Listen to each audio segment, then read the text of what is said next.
자, 여러분 53페이지 우리가 32번 문제부터 한번 보겠습니다. 취득세 이제 과세 표준인데요. 취득세 과세 표준 세율은 중요하다고 그랬죠. 그래서 잘 보셔야 되고, 그 다음에 여러분 원서 접수 잘 하셨습니까, 여러분들? 그래서 이제 여태까지는 예비 수험생이었다가 이제 정식으로 수험생이 된 거예요. 자, 그래서 됐으니까 이제 본격적으로 이제 여러분들이 수험생답게 공부하시면 됩니다. 그래서 항상 얘기하지만 너무 마음을 급하게 막 먹어가지고 막 이거 했다가 저거 봤다, 이거 봤다, 저거 봤다, 뭐 이러면 안 돼요. 그러지 말고 한 걸음 한 걸음 가시면 되고, 다만 그 짜투리 시간 같은 것을 잘 활용하셔야 됩니다, 이제. 그래서 하여튼 제가 얘기하지만 꼭 뭐 책상에 늘 얘기하죠. 책상에 앉아서만 꼭 공부, 앞에서 마주해야만 꼭 공부하는 것이 아니라고 했습니다. 책상 앞에 앉아서 공부하는 것이 아니라, 그때 그런 공부도 있지만, 거기서 해야 되는 그런 필요한 공부도 있지만, 책상 앞에서 우리가 외우는 거라든가 이런 것들은 그냥 짜투리 시간을 활용하셔야 된다고 그랬습니다. 그냥 어디 이동할 때, 어디 이렇게 어영부영 보내는 시간 없이 여러분들이 드라마나 무슨 신문 기사나 뭐 이런 거, 그런 거에 시간을 많이 투자하지 말고, 하여튼 뭐 화장실이든 설거지 하든 뭘 하든 이제 뭘 하면서 하나라도 달면서 이제 외우시길 당부드립니다. 잠자기 전에도 하나라도 더 보고, 잠자리 누우면 그거 생각하면서 외우면서 잠들고 이런 식으로 하시면 돼요. 그렇게 하면 집중적으로 그렇게 하면은 여러분들 됩니다. 그래서 짜투리 시간을 꼭 잘 활용하시길 당부드립니다, 여러분들. 자, 하여튼 원서 접수가 이제 보니까 얼마나 인지 모르겠지만, 보니까 사회적 거리두기 하느라고 보니까 학교마다 보니까 이렇게 많은 인원을 안 하고 이렇게 보니까 이렇게 분산해서 했나 보더라고요. 그래가지고 그렇잖아요. 빽빽히 이제 하지 않고 교실에 30명 들어갔었으면 예를 들면 20명, 15명 이렇게 줄여서 이제 인원을 줄여서 이렇게 하는 그런 식으로 하는 것 같더라고요. 보니까. 그래서 하여튼 이번에 개인적으로 하시는 분들은 보니까 이렇게 지체가 돼가지고 굉장히 힘들었다. 그래서 그러니까 그걸 뭐라고 하죠? 트래픽? 그거 걸려가지고 굉장히 힘들고 그랬다고 하더라고요. 접수하는데 힘들었다. 그런 얘기도 하는데. 하여튼 여러분들, 이제 정식 수험생이 된 거 축하드리고, 여러분들 하여튼, 자, 본격적으로 수험생답게 한번 보도록 하겠습니다. 32번 문제를 보시면요. 지방세법상 취득세 과세 표준에 관한 설명으로 틀린 거라는데, 취득세는 일반적인 과세 표준을 한번 보세요. 일반적인 과세 표준은 이렇게 결정이 돼요. 취득세 과세 표준은 취득 가격인데 신고 납부하는 세금이니까, 취득세 취득세 일반적인 과세 표준은요, 취득세 과세 표준은 취득 가격인데, 이때 이 과세 표준을 납세무자가 결정합니다. 신고 납부하는 세금이니까. 그럴 때 납세무자가 결정하는데, 원칙적으로 납세무자가 신고하는 가액인데, 정확히 얘기하면 취득 당시 가액인데요. 취득 당시 신고하는 가액을 과세 표준합니다. 나 얼마에 취득했다? 신고하는 가액. 근데 예외적으로 지방세과세 시가표준액을 과세 표준 금액으로 하는 경우도 있는데, 우리가 시가표준액이라는 것은 지방세를 과세할 때 물건에 대한 기준이 되는 가격입니다.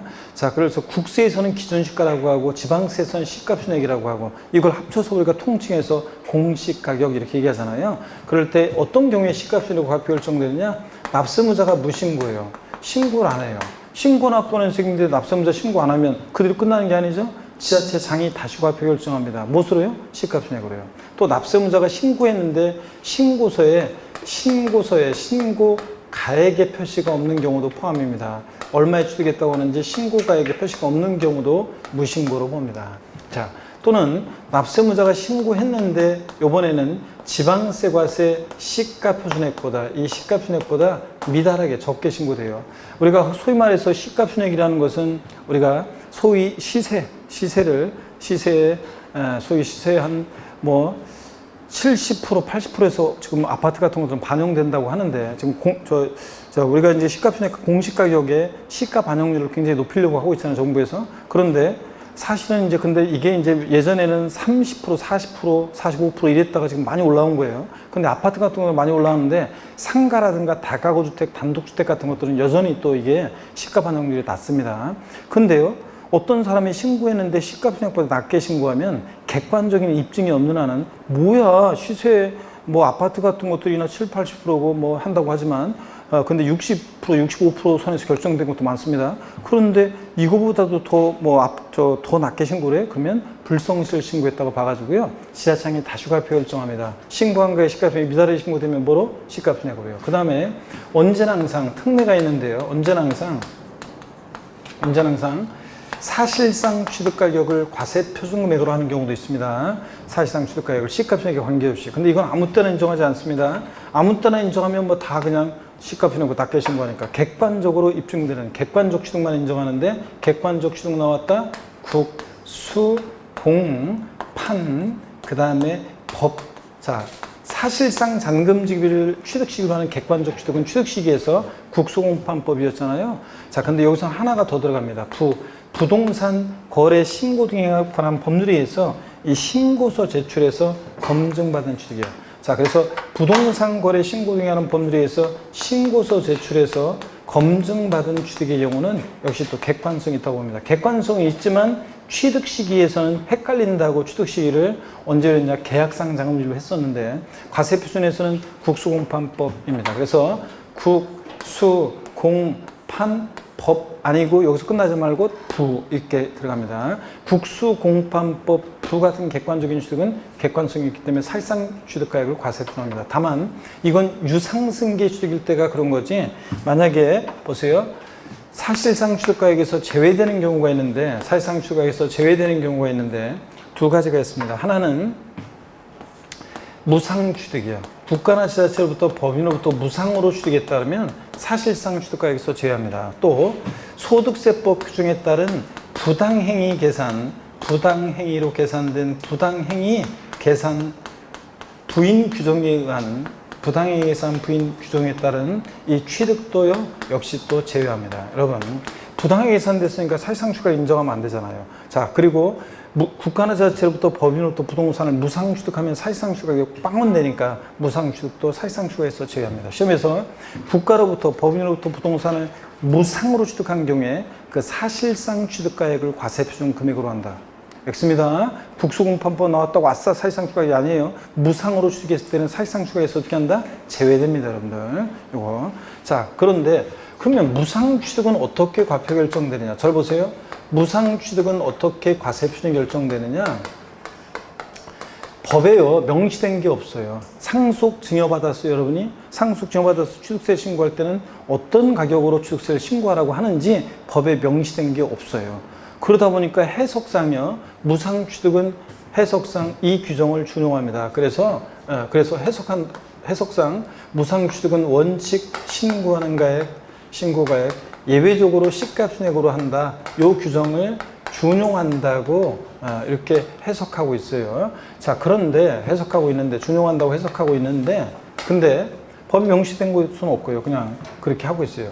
그런데 실무적으로 생각해 보세요. 판례나 실무에서는요. 여러분이 상속 증여받았어요. 부동산을. 근데 시가분액보다 높게 신고한다는 게 말이 돼요? 자, 그러니까 무상취득의 경우는 시가분액을 자, 실무에서 판례에서는 시가분액을 과세표준으로 하고 있습니다, 여러분들. 자, 판례나 실무에서는. 그래서 시가순액으로 한다. 그래서 출제하는 사람에 따라서 어떤 모의고사 보면 상속 중에도 무상취득은 원칙 신고하는 가액으로 한다. 옳은 지문. 예외 시가순액을 과세표준한다. 옳은 지문. 그냥 다 옳다고 해요. 그래서 그러면 해석상 그렇게 법에 명문화된 게 없이 해석상 그렇게 하니까 시험에 나오겠어요, 안 나오겠어요? 무상취득의 경우에는 과세표준을 그러니까 신고가액으로 한다, 시가편액으로 한다, 이런 게 안 나와요. 그냥 여러분들은 이 규정을 법에 명시된 규정이 없어서 원칙 신고가액 예외적으로 시가편액으로 한다는 이 규정을 준용하는데 실무적으로 시가편액으로 과세표준한다더라 판례에서 그냥 그렇게 알고 가시면 되고요. 그런데 시험에서 나오는 건 이거예요. 국가로부터 법인으로부터 부동산을 무상으로 취득한 경우 사실상 취득가액을 과세표준한다. X, 이거는 법에 명문화되어 있잖아요. 무상취득의 경우는 사실상 취득에서 어떻게 한다? 제외된다는 건 이건 명문화되어 있기 때문에 여기 사실상 취득에서 제외한다고 되어 있기 때문에 무상취득의 경우 사실상 취득을 과세표준한다 이러면 틀려요, 여러분들. 왜 대답이 없어요? 요 정도는 알고, 어려운 것도 아닌데 요 정도는 여러분들이 알고 딱 요렇게만 알고 계시고요. 자, 그러면 32번 문제 한번 보겠습니다. 지방세법상 취득세 과세표준에 관한 설명으로 틀린 거 그랬습니다. 1번에 취득세 과세 표준은 원칙적으로 취득자 신고에 의한 가액으로 한다. 그래서 여러분들 원칙 신고 가액으로. 2번 공매에 의한 취득의 경우는 국수공판법부 객관적 취득이니까 시가표준의 1억짜리를 1억에 시가표준의 1억짜리를 7천에 경락받았다. 8천에 공매했다. 그러면 그 가액을 과세 표준합니다. 자, 그 사실상 취득가액을 신고해야 한다. 맞았고요. 3번 무상으로 취득한 경우에 신고가액을 과세 표준한다. 이게 문제란 말이에요. 법에 명문화된 게 없어요. 무상 취득은 원칙 신고가액으로 한다. 이런 법에 명문화된 게 없어요. 그래서 해석상 이렇게 한다는 거니까 그냥 요 지문이 세모표예요. 그러니까 이런 지문도 3번 같은 것은 그냥 여러분들이 세모표로. 그래서 원칙 신고하는 거 예외적 시가표준액으로 하는데 자, 무상 취득의 경우. 근데 판례에서는 시가표준액으로 한다더라. 이렇게 알고. 그 다음에 4번입니다. 건축물을 증축, 개축, 개수한 경우에는 증축, 개축, 개수 후에 건축물 전체 가액을 과세한다고 되어 있는데 틀렸어요. 여러분, 우리가 간주 취득의 경우 있잖아요. 우리가 간주 취득의 경우. 자, 건축물, 우리가 이렇게 돼 있어요. 법에 보면 건축돼 있고 신축과 재축, 제외 이렇게 돼 있어요. 신축과 재축, 제외. 법령에 보면 이렇게 돼 있어요. 그러면 여러분 보세요. 우리가 공법에서 여러분 배워요. 건축 그러면 신축, 재축, 증축, 개축, 이전 등을 말한다. 이렇게 배우잖아요. 그러면 이 그 건축에서 신축과 재축을 제외하니까 여기에 뭐가 남아요? 증축, 개축 등이 남잖아요. 그래서 증축, 개축 등이 남잖아요. 앞으로 취득세에서 이렇게 써 있어도 건축돼 있고 신축과 재축 제외 이렇게 써 있어도 우리는 뭐라고 읽는다고요? 증축, 증축 이렇게 읽습니다. 그래서 그런 거 했었어요. 우리가 기본과정 때 제가 그랬어요. 뭐라고 쓰여 있어도 뭐라고 읽는다. 뭐 멋진 말 없냐? 그랬더니 수험생들이 사랑이라고 쓰고 아픔이라고 읽는다. 묵묵함이라고 쓰고 합격이라고 읽는다. 막 이런 얘기들을 해줬잖아요. 수강생들이. 뭐라고 써도 뭐라고 읽는다. 멋진 말 없냐 그랬더니 또 어떤 수강생들은 남편이라고 쓰고 왼수라고 읽는다. 어떤 수강생은 남편이라고 쓰고 로또 복권이라고 읽는다. 그래서 사람들이 그러니까 더럽게 안 맞아서 이렇게 한 수강생이 있었다고 그랬잖아요. 자, 이렇게 해서 건축물 증축하거나 증축 또는 개수로 가액의 증가가 있을 때, 가액의 증가를 추겠다고 의지하죠. 또 보세요. 선박 차량 기장비, 선박이나 차량, 기계 장비, 종류 변경으로, 이런 것들을 종류 변경으로, 자, 역시 또 가액의 증가가 있을 때, 자, 토지 지목 변경으로 가액 증가했을 때, 이런 간주 취득은요, 뭘 과세 표준으로 하냐고요? 이때 과세 표준은 뭐가 됩니까? 이런 경우에 과세 표준은 뭐가 되냐고요? 증가한 가액입니다. 그 증가한 가액을 과세 표준금액으로 합니다. 증가한 가액이요. 자, 이런 얘기입니다. 증가한 가액 과세 표준합니다. 간주취득의 경우는 뭘 과세 표준한다? 증가한 가액. 자, 그래서 이런 얘기. 토지 지목 변경도요, 똑같아요. 여러분 보세요. 토지 지목 변경은 이쪽에 설명드려 볼까요? 갑이라는 사람이 밭을 갖고 있었는데 대로 지목이 변경됩니다. 그러면 지목 변경됐을 때 지목 변경 전에 시가표준액 1억, 지목 변경 후에 시가표준액 5억이 돼요. 그러면 지목 변경의 경우에도 이 지목 변경 후에 시가표준액에서 전에 시가표준액 뺀 이 증가한 가액을 과세 표준금액으로 합니다. 증가한 가액. 요 사례에서 얼마예요? 4억을 과세 표준해요. 자, 근데 다만 지목 변경은 주의해야 될 것이, 예를 들어서 A 법인이 만약에 지목 변경합니다. 자, 만약에 밭을 갖고 있었는데 공장 용지로요, 지목을 변경합니다. 자, 그래서 지목 변경 전에 시가표준액 1억, 지목 변경 후에 시가표준액 5억이고요. 이 법인이 지목 변경하는데 소요된 든 비용이, 지목 변경에 소요된 비용이 예를 들어서 1억 2천만 원이고, 이 지목 변경에 든 비용이 판결문이나 이 법인의 법인장부로 입증이 됩니다. 그럴 때 과세 표준금액은 얼마입니까?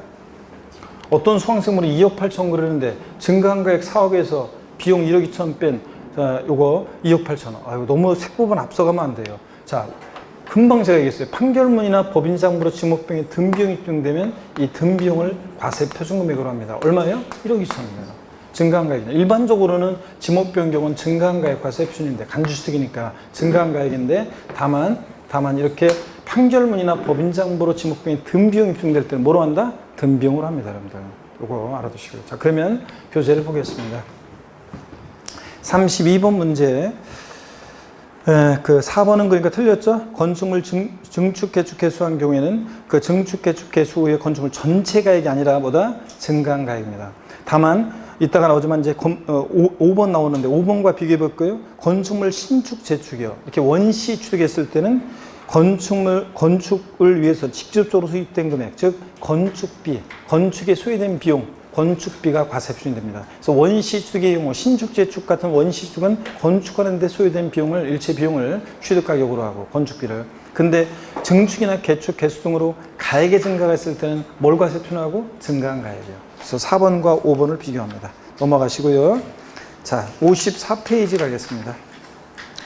54페이지 33번 문제는 어떤 거냐면요. 33번 문제는 우리가 국수공판법 부요. 여기 보세요. 국수공판법 부 같은 객관적인 취득은 사실상 취득가액을 과세표준해요. 네? 사실상 취득가액. 근데 이 사실상 취득가격에, 사실상 취득가격이라는 것은 뭐냐면 사실상 취득가액을 과세표준할 때 이 사실상 취득가격은 취득하기 위해서 취득 시기 전에 거래 상대방이나 제3자에게 지급하였거나 지급해야 할 일체 직접 간접 비용을 말합니다. 그래서 직접 취득하기 들어간 비용뿐만 아니라 취득하기 들어간 간접 비용도 취득가격에 포함하는데, 그럴 때 이 사실상 취득가격에 어떤 게 포함되느냐 안 하느냐, 이게 사례 문제로 29회 시험 때 나왔었고 계산 문제로 또 그 전에도 시험에 여러 번 나왔습니다. 그래서 이 사실상 취득가격에 포함하는 비용과 포함하지 않는 비용이 있어요. 그것을 여러분들이 줄줄이 깨고 있다가 골라낼 수 있어야 되는데요.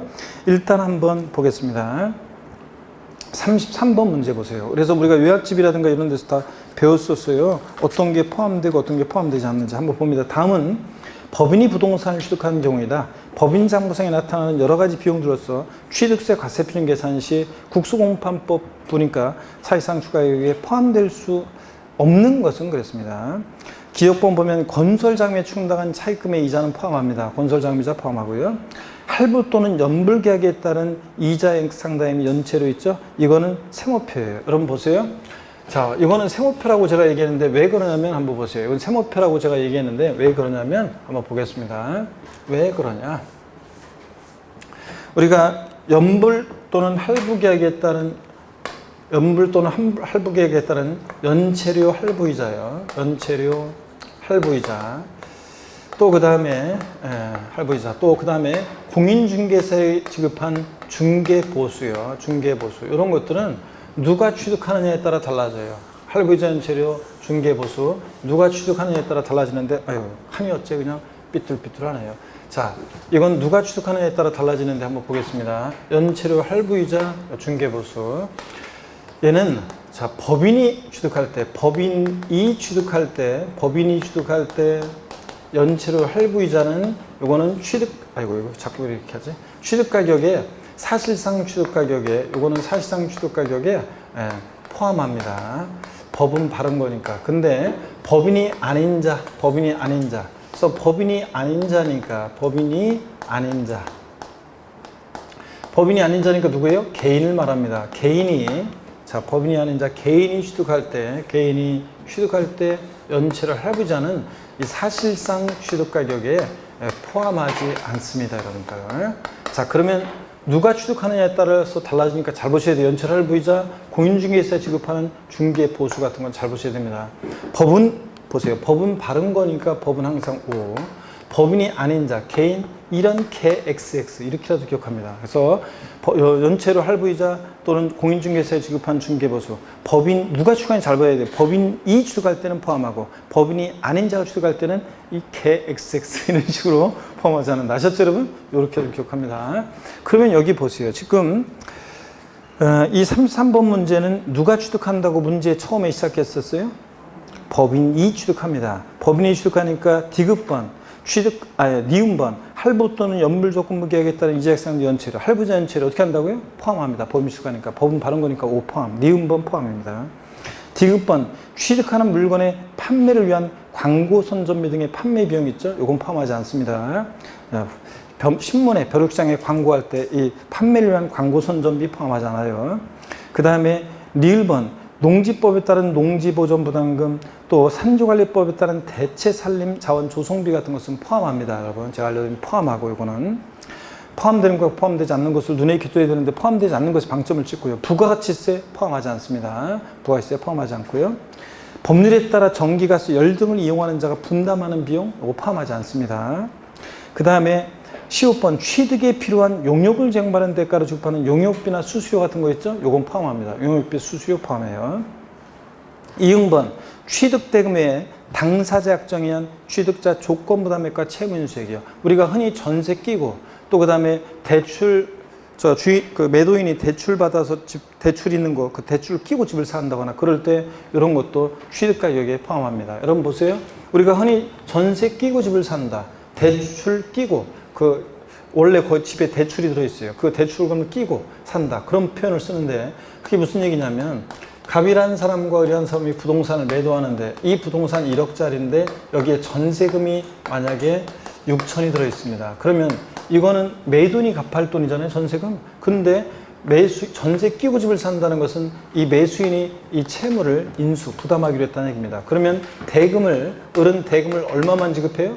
4천만 원만 대금 지급하잖아요. 그러면 취득대금에 취득자가 부담하는 이 채무 부담액도 취득가에 포함해서 을은 얼마에 취득했다고 신고해요? 1억 이런 거잖아요. 그래서 취득자가 부담하는 취득자 조건 부담액이나 채무 인수액 포함합니다. 그래서 포함하고 그러면 거기 포함되지 않는 거 한번 그 해설의 박스를 좀 보세요. 포함되지 않는 것을 방점 찍으라고 그랬는데 취득하는 물건의 판매를 위한 광고 선전비 등의 판매 비용 포함하지 않고요. 또 전기사업법, 도시가스사업법, 집단에너지사업법 등 법률에 따른 전기나 가스, 열 등을 이용하는 자가 분담하는 비용 포함하지 않고요. 사실상 주가격에. 또 이주비, 지작물 보상금 같은 취득물건과는 별개 권리에 관한 보상 성격으로 지급하는 비용 포함하지 않습니다. 이주비나 지작물 보상금 포함하지 않고요. 부가가치세 포함하지 않고요. 여러분 또 하나 강조드리고 싶은 것은 이런 게 있어요. 또 매매대금을 일시에 지급함에 따라 할인받은 할인액도 포함하지 않는데 이 예가 거기 아래 또 있어야 되는데 여기 보세요. 갑과 을이 부동산을 거래를 하는데 을이 지급하기로 한 약정 대금이 예를 들어서 을이 지급하기로 한 약정 대금이 10억이에요. 근데 을이 갑한테 매매대금을 일시에 지급합니다. 매매대금을 일시에 지급함에 따라서 할인받는 경우에 할인 금액이 예를 들어서 1,000만 원입니다. 그래, 매매대금을 일시에 지급하니까 내가 1,000만 원 깎아줄게. 기분 좋아서. 그랬을 때 말장난 같지만 할인된 금액은 얼마입니까? 할인된 금액은 얼마예요? 예? 할인된 금액은 얼마입니까? 9억 9천입니다. 그러면 취득세 과세 표준 금액은 얼마가 되는 거예요? 취득세 과세 표준 금액은 얼마가 돼요? 9억 9천이요. 할인된 금액을 과세 표준합니다. 이런 거 안 한 것처럼 하는데 다 했어요. 이런 것들 우리가. 자, 할인된 금액을 과세 표준해 9억 9천. 그러면 이 매매대금을 일시에 지급함에 따라 할인받은 이 할인 금액 있잖아요. 요 할인 금액은 취득 가격에 포함한다 안 한다? 포함하지 않습니다. 이것은 취득 가격에 포함하지 않습니다, 여러분. 자, 이거 꼭 알아둡니다. 그래서 매매대금을 일시에 지급함에 따라 할인받는 경우에 할인 금액은 포함하지 않습니다. 할인된 금액으로 하고. 그래서 포함되지 않는 것들 요것도 추가해서 알아두시고요. 그 다음에 아까 법인이 아닌 자, 개인이 취득할 때 연체료, 할부이자, 중개보수는 개인이 취득할 때는 포함한다 안 한다? 안 합니다. 포함되지 않는 것에 방점을 찍고요. 자, 그 다음에 그래서 여기서는 지금 취득세 과세표 계산 시 사실상 주가격에 포함될 수 없는 것은 디귿, 미음, 비읍번입니다. 2번 정답이고요. 계속해서 봅니다. 34번 문제가 기출문제인데요. 한번 볼게요. 지방세법상 사실상 취득가격 또는 연부금액을 취득세 과세 표준하는 경우에 취득가격 또는 연부금액에 포함되지 않는 것은 그랬습니다. 단 특수관계인과의 거래가 아니고 비용 등은 취득 시전에 지급했습니다. 1번요. 전기사업법에 따라 전기를 사용하는 자 분담하는 비용 포함합니까? 안 한다고 그랬죠? 아까 전기, 가스, 열 등을 이용하는 자가 분담하는 비용 포함하지 않는다고 그랬습니다. 1번 정답입니다. 나머지 뭐 보시면 2번 건설점 및 충당한 차입금 이자 포함하고요. 법인이 연부를 취득할 때 연부 계획에 따라 이자 상당액은 어떻게 한다고요? 포함하고. 법인이 취득할 때는, 개인이 취득할 때 포함하지 않지만. 4번 취득에 필요한 용역증 받는 데까지 지급하는 용역비나 수수료 포함한다고 그랬죠? 예. 그 다음에 5번 취득대금의 당사 약정에 따른 취득자 조건 부담액 요거 전세 끼고 집 살 때 이런 거 포함한다고 그랬죠? 예. 자, 이렇게 해서 33번 문제를 여러분이 별표시를 하시고요. 33번 문제 별표시 해 두시고 34번 됐죠? 넘어갑니다. 그 다음에 35번 문제가 29회 때 기출문제인데 29회 때 기출문제인데 한번 보겠습니다. 여러분 보시니까 35번 문제 갑은 특수관계 없는 을로부터 다음과 같은 내용으로 주택을 취득했다. 취득세 과세 표준 금액으로 옳은 거 그랬습니다. 아래 계약 내용은 부동산 거래 신고 등에 관한 법률 규정에 따라 신고 제출했고 검증받은 취득입니다. 객관적 취득이니까 국수공판법 부 사실상 취득 가격을 과세 표준할 때 얘기입니다.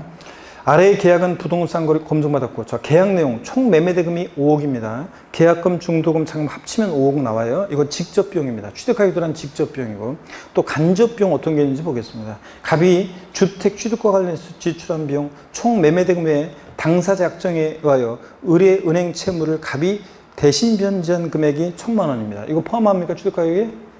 예? 사실상 그거에 포함한다고 했잖아요. 취득자 조건 부담액, 채무 인수가 어떻게 한다? 포함하고.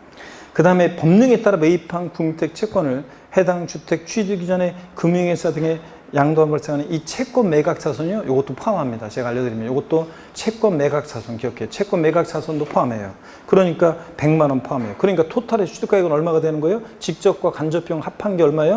5억 1,100만 원입니다. 그래서 어려운 문제 같았지만 쉬운 문제였습니다. 취득가격에 사실상 취득가격에 포함되는지 포함되지 않는지만 알면 되는 문제였습니다. 그래서 5억 1,100만 원입니다. 5번 정답입니다. 자, 그 다음에 36번 문제를 보시면요. 36번 문제 보겠습니다. 지방세법상 취득세 과세 표준에 관한 설명으로 옳은 거 그랬습니다. 1번 법원에서 작성한 화해인납조서 등에 따라 취득가액이 입증되는 경우에 시가 표준에 미달하더라도 그 조서상의 가액을 과세 표준한다. OX요. 예, 화해인납 포기 자백간주한 것은 객관성이 있어요, 없어요? 없습니다. 여기 보세요. 국수공판법 부 아싸 사실상 추가액으로 할 때 이 판결문에서요, 똑같아요. 취득 시기하고. 판결문에서 화해, 인납, 포기, 자백간주한 것은 어떻게 한다? 제외합니다, 여러분들. 객관성 없는 것들이에요. 자, 정식 재판 전에 또는 재판 중에 판사가 분쟁의 당사 불러 모아서 조금씩 양보해가지고 이 금액 정도로 그냥 서로 합의합시다. 그랬더니 상대방 받아들이면 그냥 끝납니다. 그래서 이런 것들은 사실상 취득 가격을 객관적으로 증명할 수 있는 서류가 되지 않아요. 화해, 인납, 포기, 자백간주항유. 그래서 화해 조소상으로 입증되는 가액이 시가표준액에 미달하는 경우에도 조소상의 가액을 과세 표준한다. X입니다. 화해 조소상으로는 객관적으로 취득가액 입증할 수 없으니까 시가표준액에 미달하면 뭘 과세 표준한다? 시가표준액으로 합니다, 여러분. 요거 이런 얘기예요. 객관성 없기 때문에. 그래서 1번 요거 틀렸습니다. 2번 봅니다. 원칙적으로 등기등록 당시 가액을 취득세가 표준한다. 틀렸습니다. 취득세는 취득 당시 가액이고 나중에 등록면허세가 등기등록 당시 가액을 기준으로 합니다. 과세 표준이. 그래서 얘는 취득 당시입니다. 취득세는. 등록면허세가 등록 당시고요. 3번 공매에 의해서 취득하는 경우에 그 사실상 취득가액이 시가표준액 이상인 경우에 하나여 사실상 취득가액을 취득세가 과세 표준한다. 그래요? 아닙니다. 자, 국수공판법 객관성인 거래니까 공매 경락가액이 시가표준액에 미달하든 상관없이 뭘 과세 표준합니까? 그 사실상 취득가액, 공매가액을 사실상 취득가액을 과세 표준합니다. 자, 그래서 꼭 시가표준액 이상인 경우에 하나여 틀렸습니다. 시가표준액에 관계없습니다. 관계없이 그 사실상 취득가액을 과세 표준합니다. 4번입니다. 법인으로부터 무상 취득하는 경우에 그 사실상 취득가액이 확인되지 않으므로 취득자 신고가액을 또는 시가표준액을 과세 표준한다. 그렇죠? 무상 취득은 사실상 취득에서 어떻게 한다? 제외하니까. 그러니까 신고가액 또는 시가표준액을 과세 표준한다. 자, 맞고요. 4번을 맞다고 보시고 5번 토지 지목 변경에 대해서는 사실상 변경된 때를 기준으로 지목 변경 후에 토지 전체 가액을 과세 표준한다. 그래요? 아니고 지목 변경은 증가한 가액을 과세 표준합니다. 증가한 가액. 증가한 가액이죠. 그래서 틀렸습니다. 자, 넘어갑니다, 여러분들. 계속해서 봅니다. 계속해서 보시니까, 자, 58페이지 넘어가세요. 58페이지 넘어가니까 37번 문제 나오는데, 또 역시 뭐 이것도 반복돼서 나오고 있습니다. 여러분이 이거 풀어보시고요. 쭉 반복해서 나오고, 그 다음에 다만 37번 문제에서 4번과 5번 지문 한번 볼게요. 37번 문제 4번 지문. 판결문 법인장부에 따라 취득가액이 입증되다 하더라도 그 취득가액이 시가순액에 미달하는 때는 시가순액을 과세표현한다. 그래요? 국수공판법부 객관성인 거래니까 시가순액이 미달하더라도 뭘요? 그 사실상 취득가액을 과세표현합니다. 5번 개인이 토지를 지목변경한 경우 판결문 법인장부에서 지목변경이 소유된 비용이 입증될 때는 뭐로 한다고요? 그 비용을 과세표현하고요. 그렇죠, 여러분들? 자, 그래서 그 비용이고, 그래서 4번이 틀렸습니다. 그 다음에 5번 지문도 역시 반복해서 나옵니다. 그래서 5번 지문 여러분이 보시고요. 그 다음에 이어서 보겠습니다. 39번 문제도 역시 반복해서 나오고 있어요. 그 39번 문제 여러분 2번 지문 한번 보겠습니다. 국가, 지자체, 조합으로부터 무상승계 취득하는 경우에는 사실상 취득가액 또는 연부금액이 과세표현된다. 이런 거 나왔을 때 국가, 지자체 나왔다고 아싸 국수공판법 부 사실상 취득가액 이게 아닙니다. 유상승계 취득일 때가 국수공판법 부 사실상 취득가액이지 무상 취득하면 사실상 취득가액에서 제외한다고 그랬죠? 그래서 무상 취득은 사실상 취득가액에서 제외합니다. 그래서 여기서는 무상 취득은 사실상 취득가액에서 제외합니다. 그래서 2번 정답이 되고요. 그 다음에 그 3번 지문 보겠습니다. 토지 시가순액은요, 부동산 가격 공시에 관한 법률에 따라 공시되는 개별 공시가 토지 시가순액이고요.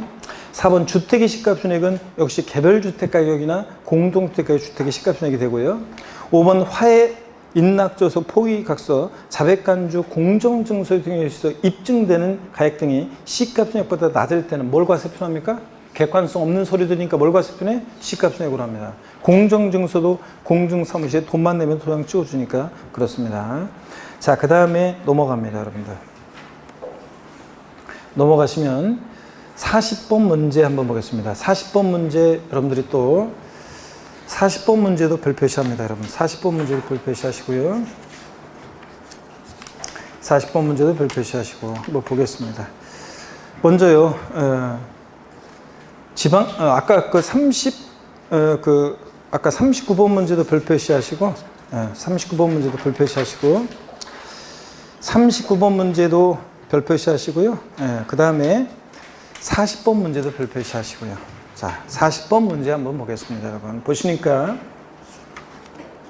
어떻게 되어 있냐. 1번 봅니다. 부동산을 취득할 수 있는 권리를 타인으로부터 이전받은 자가. 이게 뭐냐면요, 여러분. 이게 뭐냐면, 부동산을 취득할 수 있는 권리 그러면 양도세에서 배우는데 분양권이라든가 아파트 당첨권이나 분양권 등을 말합니다. 여러분, 우리가 분양권을 취득했을 때 취득세 내요, 안 내요? 분양권 취득했을 때 취득세 내요, 안 내요? 안 냅니다. 취득세 대상이 아니에요, 분양권은. 아까 얘기했죠?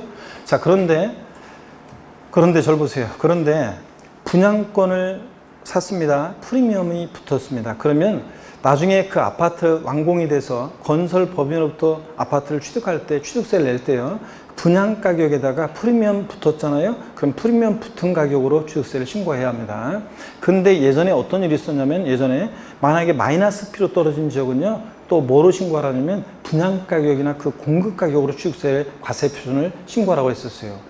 아이, 이런 XX들이지. 아니, 뭐야. 프리미엄 붙었을 때는 분양가보다 그럼 프리미엄 무슨 가격으로. 마이너스 떨어졌을 때는 분양 가격으로. 아, 진짜. 그래가지고 방송에서도 논란이 되고 그래가지고 바로 그냥 이 특례가 나왔어요. 부동산을 취득할 수 있는 권리 취득 특례가 나왔는데요. 어떤 얘기냐 보겠습니다. 자, 동그라미 1번입니다. 부동산을 취득할 수 있는 권리를 타인으로부터 이전받은 자가 부동산을 취득하는 경우로서 사실상 취득가액을 과세할 때 실제 지출 금액이 약정한 분양 가격이나 공급 가격보다 낮은 경우에요, 실제 지출 금액을 과세표현한다. 맞습니다, 이거. 그래서 이제 마이너스 B로 떨어진 적은 뭐래요? 그 실제 지출한 금액으로. 그 예전에는 그럼 바꾼다 뻔하지. 실제 지출 금액이 분양 가격, 공급 가격보다 낮은 경우에도 분양 가격이나 공급 가격을 취득세 과세표현한다. 아닙니다. 실제 지출 금액으로 합니다. 그래서 1번 맞고요. 2번 법인이 보유하고 있는 건축물을 개보수 또는 대손을 통해서 건축물 가액이 증가한 경우에 그 증가분이 과세 표준된다. 그렇죠, 여러분들? 예. 이 경우 법인장부에 나타나는 비용이 취득세 과세표준이 되고요. 3번입니다. 상속 또는 증여를 통해서 취득하는 경우에 취득자가 신고기한 내 신고하지 않은 경우에 시가순액이 취득세 과세표준이 된다. 자, 그렇고요. 상속 증여의 경우.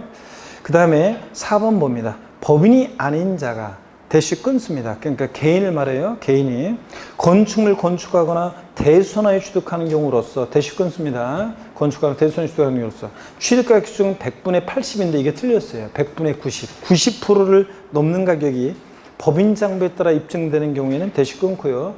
시가순액 등에 의해서 하는 그 규정에도 불구하고 법인장부로 증명되는 금액 또는 소득세법상의 계산서 등으로 증명되는 금액, 또 국민주택 채권 같은 채권 매각 차손 같은 이런 금액 등을 합한 금액을 취득세 과세 표준합니다. 여러분, 우리 같은 개인이 법인장부를 작성하냐고요? 안 해요. 개인이 법인장부 작성하는 게 아니라 우리 같은 개인이 건축하거나 대손할 때 시공업체 법인에게 맡겨요. 그 법인의 법인장부로 취득가격이 90% 넘게 입증될 때 제가 개인적으로 용역을 주기도 하고 또 자재를 구입한 것도 있어요. 그러면 법인장부로 90% 넘게 입증되는 금액과 소득세법상의 계산서 등으로 증명되는 금액, 국민주택 채권 같은 매각자산 같은 이런 금액들을 다 합한 금액을 과세표준합니다. 근데 시험 문제는 이렇게 이 4번 지문처럼 이 숫자를 바꿨어요. 자, 이렇게 하려면 법인장부로 몇 프로 넘게 입증돼야 돼? 90% 넘게 입증될 때요. 근데 80% 바꿔서 나왔습니다. 100분의 80으로. 4번 틀렸습니다. 그 다음에 계속해서 보겠습니다. 5번 개인이 보유하고 있는 건축물 개수 등으로 건축물 가액이 증가한 경우에는 뭘 과세표준한다고요? 증가한 가액이요. 자, 이렇게 해서 여러분들 알아두시고요.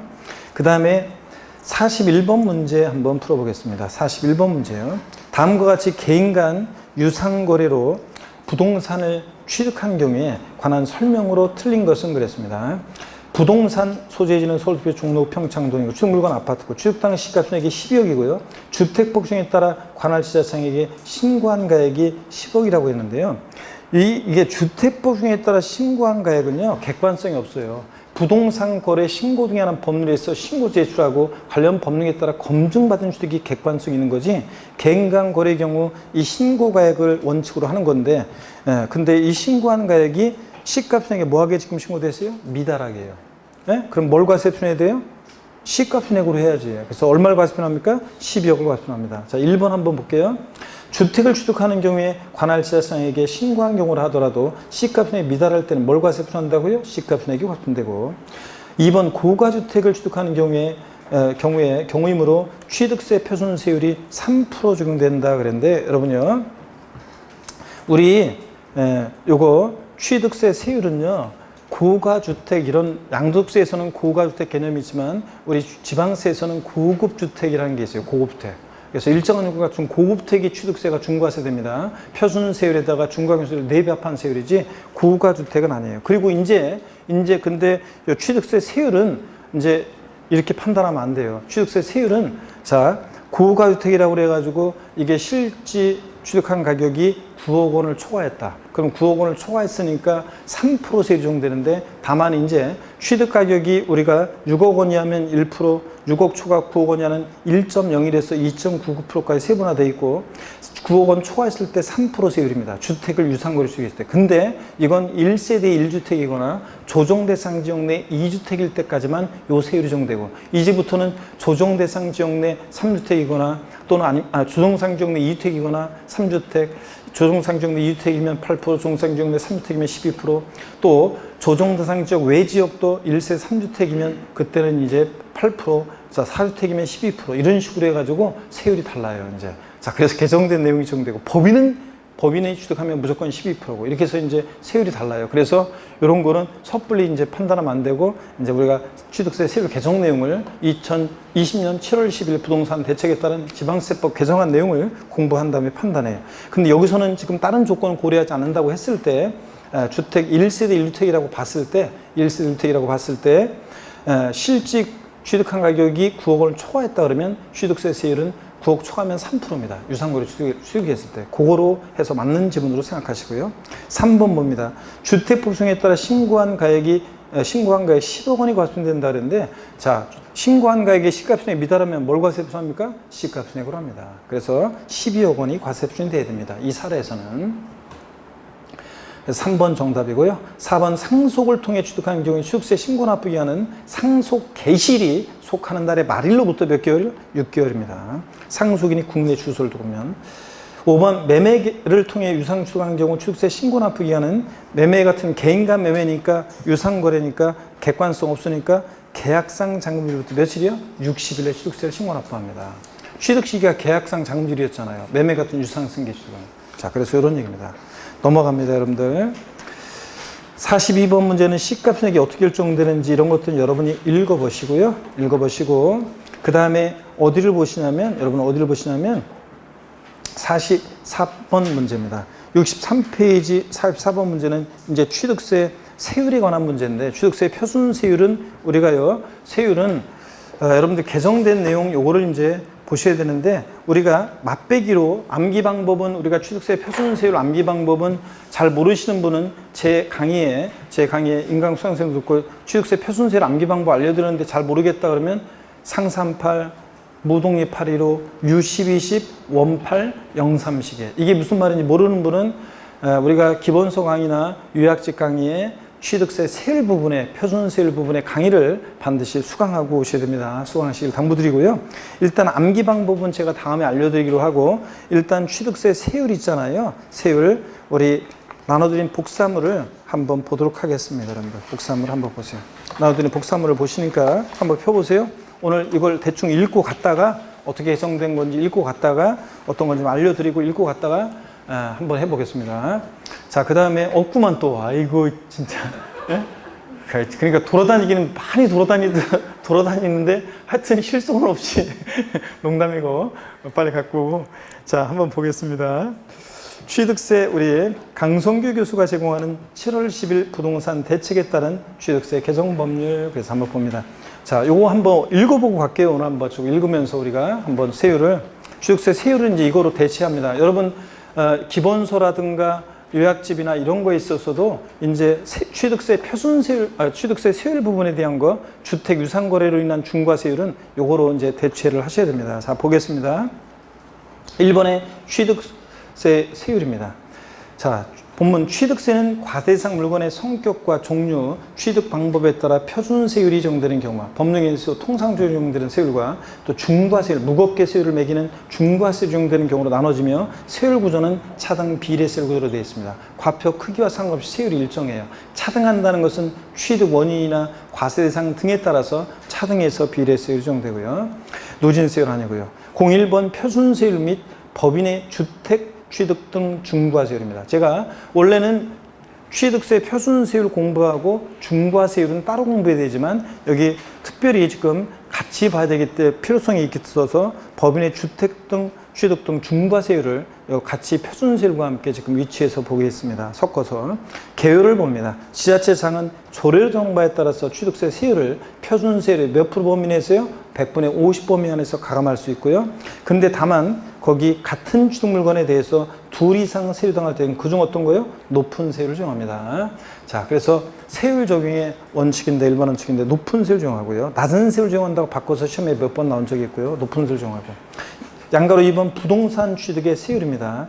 부동산에 대한 취득세는 과세표준의 다음에 해당하는 표준세율 중에서 계산한 금액을 세고를 한다. 그래서 유상승계 취득이요. U10, 20 이렇게 해서 우리가 외웠는데, 매매, 교환, 공매, 경매요. 그 유상승계 취득에다가 옆에다 써놓으세요. 매매, 교환, 공매, 경매 다 유상승계식으로서 세율이 같습니다. 매매로 취득하든 교환으로 취득하든 같습니다. 매매, 교환, 공매, 경매로 취득을 했다. 농지를 매매, 교환, 공매, 경매로 취득하면 U10, 1,000분의 10, 1%에다가 2% 플러스해서 3%가 됩니다.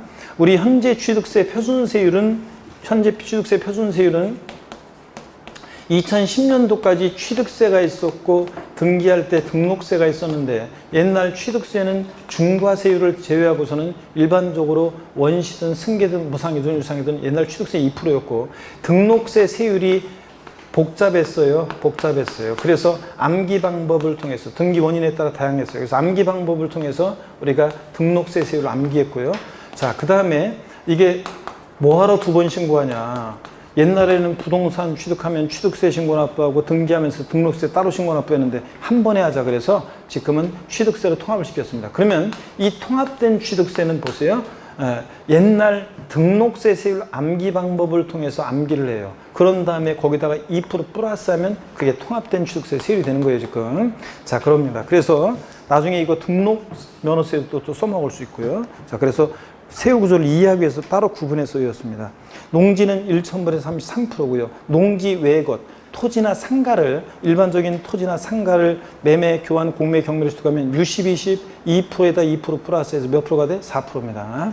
그 다음에 디귿번호입니다. 여기부터 이제 개정세법입니다. 자, 작년까지는 1세대 1주택이든 2주택이든 3주택까지는 1에서 3%까지 관계없다가 올해 1세대 3주택까지는 1에서 3% 일반 영구인하 세율을 적용하다가 1세대 4주택부터는 이제 세율을 4%를 적용하다가 그러다가 또 이번에 7월 10일 날 개정이 돼가지고 이제 완전히 이제 중과세를 하고 막 이렇게 합니다. 근데 일단 보세요. 디귿번은 1세대 1주택 및 조정 대상 지역 외 1세대 2주택은 종전하고 똑같습니다.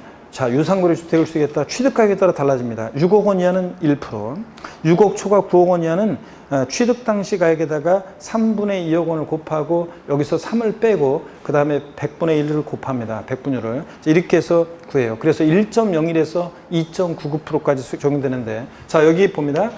거기에다가 여러분이 돼지꼬리 땡야에서 7억 5천일 때 6억 초과 9억 원 이하 구간에서 7억 5천일 때는 외워둡니다. 7억 5천일 때는 2%입니다. 7억 5천일 때는 2%예요.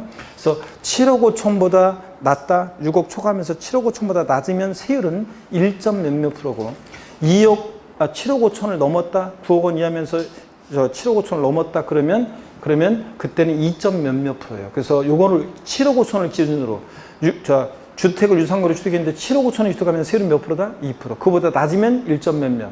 그거보다 7억 5천보다 높으면 취득가격이 그러면 2점 몇몇 프로입니다. 아셨죠, 여러분? 이렇게 해서 1.01에서 2.99%까지 적용됩니다. 근데 취득 당시 그 취득 가격이 9억 원을 초과하면 3%고요. 근데 이렇게 1에서 3% 낮은 취득세 주택 유상거래로 인한 세율을 적용받으려면 조정 대상 지역 내 같으면 1세대 1주택이거나, 예? 1세대 1주택이거나, 또는 조정상 지역 외 같으면 1세 몇 주택? 2주택을 취득할 때. 주택 하나가 있는데 또 하나 취득할 때도 괜찮아요.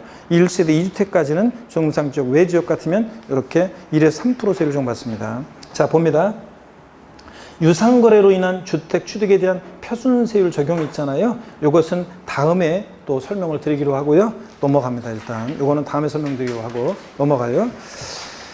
자, 어떤 걸 보시냐면 여러분 읽어보시고 다음에 설명드리기로 하고 넘어가고, 지분으로 취득하는 것도 참고적으로 보시면 돼요. 안분하는 거 넘어가시고 리을번을 봅니다. 리을번을 찾으셨습니까, 여러분? 리을번을 보니까 페이지를 제가 표시를 안 해놨네요. 아이고, 페이지를 표시할까. 자, 리을번을 봅니다. 법인의 취득 및 1세대 2주택 및 3주택, 4주택 이상 취득 찾으셨습니까, 여러분? 자, 그럼 봅니다. 먼저 개인이 취득할 때와 법인이 취득할 때인데, 법인은 여러분 보세요. 법인은 조정상 지역 내든 외든 구별 없이 법인이 취득할 때는 무조건이요. 취득세 유상거래로 인한 취득세 세율 4% 그 표준세율에다가 중과 기준세율의 4배예요. 중과 기준세율이라는 것은 취등록세를 통합하면서 공무원들이 만들어낸 조정세율인데 1,000분의 22%예요. 중과 기준세율이. 그럼 2%, 중과 기준세율 2%의 4배니까 몇 프로? 8%. 거기다가 4% 표준세율 플러스하니까 몇 프로가 돼? 12%가 됩니다. 그래서 시험에서는 12% 이렇게 안 나온다고 그랬어요. 시험에서는 뭐 농지 이외에 부동산을 유상 취득했을 때 그 표준세율에다가 중과기준세율의 4배를 합한 세율을 적용한다. 이런 식으로 나와요. 시험에서 표현은. 어떻간에 법인은 이 표준세율 4%에다가 중과기준세율의 4배 합한 세율, 즉 12%를 적용합니다. 조정상 지역이든 아니든. 근데 개인은 달라져요. 보세요. 개인은 일단 조정대상 지역 내 같으면요. 자, 1세대 2주택을 취득했다. 주택 하나가 있는데 또 두 번째, 1세대가 두 번째 주택을 취득한다. 1세대 2주택일 때는 몇 프로요? 8%입니다. 자, 주택 유상거로 인한 세율, 표준세율 4%에다가 중과기준세율의 2%의 2배예요. 중과기준세율 2%의 2배니까 몇 프로예요? 4%. 거기에 4% 플러스하니까 몇 프로가 돼? 8%입니다. 그 다음에 조동상 지역 내에서 1세대 3주택이나 부터는 3주택부터는 이제 12%입니다. 표준세율 4%에다가 중과기준세율 4배 합한 세율이요. 그래서 몇 프로? 12%예요. 적용하고 조정대상 지역 외 지역은 1세대 2주택까지는 1에서 3% 세율 적용됩니다. 취득가격에 따라 6억 원이야 1%, 9억 초과하면 3%까지 1에서 3% 적용돼요. 조정상 지역 외 지역은 1세대 몇 주택부터 중과 세율이 적용돼? 3주택부터 3주택이다 그러면 8%. 표준세율에다가 중과세율 2배 합한 세율 8%. 그 다음에 1세대 4주택은 한 칸 더 이렇게 조정상 지역 내보다 한 칸씩 세율이 더 이렇게 밀려져 있는 건데, 자, 1세대 4주택부터는 몇 프로예요? 12%입니다. 얘도. 표준세율에다가 중과세율 4배 합한 세율로 이렇게 적용합니다. 조정상 지역 내냐 외냐에 따라 달라져요. 그 플러스 표시를 봅니다. 이 경우 주택의 공유 지분이나 부속 토지만을 소유하거나 취득하는 경우에도 주택을 소유하거나 취득한 것으로 본다는 거. 그래서 주택의 부속 토지만을 취득하는데도, 그런데도 주택을 소유하는 것으로 취득하는 것으로 봐요. 공유 공유 지분을 소유할 때도, 그 공동 소유로 지분을 소유할 때도 주택을 소유하거나 취득하는 것으로 봐요. 지분만 취득하는데도. 이런 거 주의합니다. 실무적으로 이런 것도 중요하고요. 그 다음에 법령이 정하는 일식 2주택은 제외한다. 여러분, 자, 조정상 지역 외 지역에서요. 죄송합니다. 조정상 지역 내에서 1세대가 1주택이 있는데 두 번째 주택을 취득할 때는 아까 몇 프로 중과세 한다고 그랬어요? 8%. 예? 표준세율에다 중과세 2배 합한 세율 8%예요. 근데 다만 일시적 2주택이라고 그래서 우리가 아직 시행령 자세하게 제가 강의를 하지 않겠지만 어떤 거냐면 일시적 2주택이라고 그래가지고 우리 거주 이전 목적으로 하는 등등 일식 2주택 있잖아요. 이 집 팔고 일로 이사 가려고 새로운 주택 샀을 때 그런 때는 자, 중과세율을 적용하지 않습니다. 그때는 종전처럼 1에서 3%의 세율을 적용받습니다. 일식 2주택은. 아시겠습니까, 여러분? 이런 거고. 그 다음에 유상거래로 인한 주택 취득에 대한 중과세율 적용에서 내용들을 한번 봅니다. 1번이요. 법인이 아닌 사단재단 등 개인이 아닌 자를 포함, 즉 법인이 취득할 때는 조정상 지역이든 아니든 무조건 12%잖아요. 예? 표준세율에다가 중과세율 4배 합한 세율로. 근데 다만 이 법인에는 법인격 없는 비법인 사단 재단 단체도 포함합니다. 법인격 없는 비법인 사단 재단 단체가 취득할 때도 무조건 몇 프로예요? 12%입니다. 그 다음에 2번 조정대상 지역 지정고실 이전에 주택에 대한 매매 계약을 체결한 경우에는 조정대상 지역으로 지정되기 전에 주택을 취득한 것으로 봐가지고요. 중과세하지 않습니다. 3번 1세대의 보유주택수 판단할 때 신탁된 주택은 위탁자의 주택수에 포함합니다. 악용하는 걸 막기 위해서 다 신탁해놓고 이렇게 하는 걸 막기 위해서 위탁자의 주택수에 포함하고 조합원 입주권이나 주택 분양권, 주거용 오피스텔을 주택수에 어떻게 한다? 포함합니다, 여러분. 주택수에. 1세대가 주택 하나가 있고, 분양권이 있고, 그 다음에 또 주택을 취득한다? 그러면 주택수 계산에 포함합니다. 우리가 분양권을 취득할 때는 취득세는 안 내요. 나중에 그 분양권 공제약 체결해서 아파트를 건설해서 취득할 때 이제 취득세가 중과세 됩니다. 하여튼 주택수 계산에 포함한다. 얘네들도. 그래서 분양권, 주택 분양권이나 조합원 입주권, 또 그 다음에 주거용 오피스텔도 주택수 계산에 포함한다. 그 다음에 4번이요. 일시적 2주택자가 추정되는 경우를 종전주택, 조합원 입주권, 분양권, 주거용 오피스텔 포함해서 처분하지 못하는 경우로 하는 거고요. 그 다음에 5번 참고적으로 봅니다. 6번은 2020년 7월 10일 이전에 주택에 대한 매매계약, 아파트 같은 것은 분양계약을 체결하고 해당 계약에 계약금을 지급한 사실 등이 증빙서류에서 확인되면 종전 규정을 적용합니다. 종전 규정을 적용하고. 그 다음에 6번이요. 조합원 입주권, 주택 분양권, 오피스텔의 주택수 포함은 지방세법 개정 법령의 시행 이후 취득함부터 적용합니다. 그래서 지금 시행 전에, 지금 공포 아직 안 됐어요. 그래서 공포돼서 시행되기 전에 만약에 취득한 것은 그러면 이제 주택수에 포함하지 않습니다. 이런 것들 참고적으로 이런 것들은 보시고 누가 주변에서 물어볼 때 대답해 주시고. 다만 이 법 시행 전에 매매 계약을 체결한 경우에는 적용하지 않는다. 뭐 이런 것들. 그 다음에 2번 봅니다. 상속으로 인한 취득이요. 우리가 상속으로 취득했을 때 취득세 세율은 어떻게 외우냐? 상삼팔. 상속으로 농지를 취득해 상삼 2.3. 상속으로 농지 이해 부동산을 취득하면 상산 8이니까 몇 프로? 2.8%입니다. 이거. 자, 넘어갑니다. 이건 똑같아요. 암기했던 거 우리가. 그 다음에 3번 상속 외 무상취득 무독립 8, 1호. 비영리 사업자가 증여나 기부받았다. 무독립 8, 2.8%.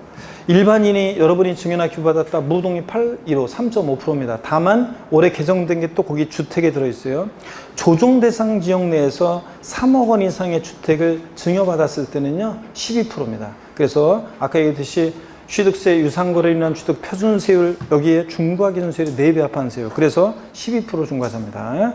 조정상 지역 내에서 3억 원 이상의 주택을 취득했다. 자, 증여받았다. 그러면은 이제 작년에는 무조건 3.5%였는데 개인이 그때는 3.5%인데 지금은 이제 12% 중과세입니다. 다만 1세대 1주택자가 소유한 주택을 배우자 또는 직계존비속이 무상 취득하는 경우에는 제외한다. 즉 1세대 1주택자가 소유한 주택을 그 배우자라든가 직계 존비속이 무상 취득할 때는 자 이때는 중과세하지 않습니다. 딱 주택 하나 있는 사람이로부터 이걸 하나 소유한 주택을 만약에 증여받았을 때는 그때는 중과세하지 않습니다. 자, 그 다음에 계속 이어서 봅니다. 그 외에는 하여튼 3.5%고 비영리 사업자는 2.8%고요. 주택 이외에는 종전하고 똑같아요. 무독립 8.15예요. 비영리 사업자가 일반적인 토지나 일반적인 상가 같은 것을 취득할 때는 무독립 8, 2.8. 일반인 시장 기부받았다 3.5% 똑같습니다. 하여튼 조정 대상 지역 외에는 똑같아요. 종전하고 조정 대상 지역 내에서 3억 원 이상의 주택을 취득할 때만 이렇게 12% 중과세합니다. 아셨죠, 여러분? 그 다음에 비영리 사업자가 누군지는 읽어보시는 거고요. 나머지 내용들도 중요하지만 우리가 다음에 한번 좀 말씀을 드릴게요. 다음 시간에 한번 또 말씀을 드리고요. 그 다음에 그 공유물, 합유물은 영삼식에 이런 것들 뭐 똑같고요. 공유물, 합유물, 총유물, 분할론이 같은 건 영삼식이고요. 그래서 나중에 우리 다음 주에 또 한번 이거 복습 겸해서 또 한번 자세히 설명드릴게요. 그 다음에 넘기니까 부동산 취득의 표준세율 표가 있죠? 우리가 그동안 외웠던 거 상산 8, 무독립 8.15, U12식, 원8, 영삼식에 그대로 있습니다. 다만 이제 아까 했듯이 주택 유상거래로 인한 거, 주택을 증여받았을 때 요거만 주의해서 우리가 따로 세율을 공부하시면 되는 거고요. 그 다음에 이번에 취득세 중과세율 중 대도시 내 중과세 개정 같은 것은 요거 다음에 제가 이제 또 설명을 드리겠습니다. 요것도 개정되고 이런 개정 내용들 다음 주에 설명드립니다. 다시 오늘 그냥 여러분이 맛배기로 한번 보여드리고 여러분들이 아 이렇게 개정됐구나 한번 보시라는 거고 또 그 궁금해 하시니까 그 다음에 이제 다음 주에 다시 한번 또 다시 정교하게 한번 설명을 드리고 또 문제 풀도록 하겠습니다. 그래서 다음 주에는 좀 또 많이 할 게 많아요. 우리가 광명이 요새 계속 이다는 게 진도가 늦어요. 하여튼 자 요게 그래서 다음 주에 하여튼 취득세를 세율 요걸 설명을 드리고 다 보고 등록면세 넘어가고 이렇게 하겠습니다. 여러분들 고생 많으셨고 다음 주에 우리가 씩씩한 모습으로 다시 뵙도록 하겠습니다. 고맙습니다. 네, 수고하셨습니다, 여러분.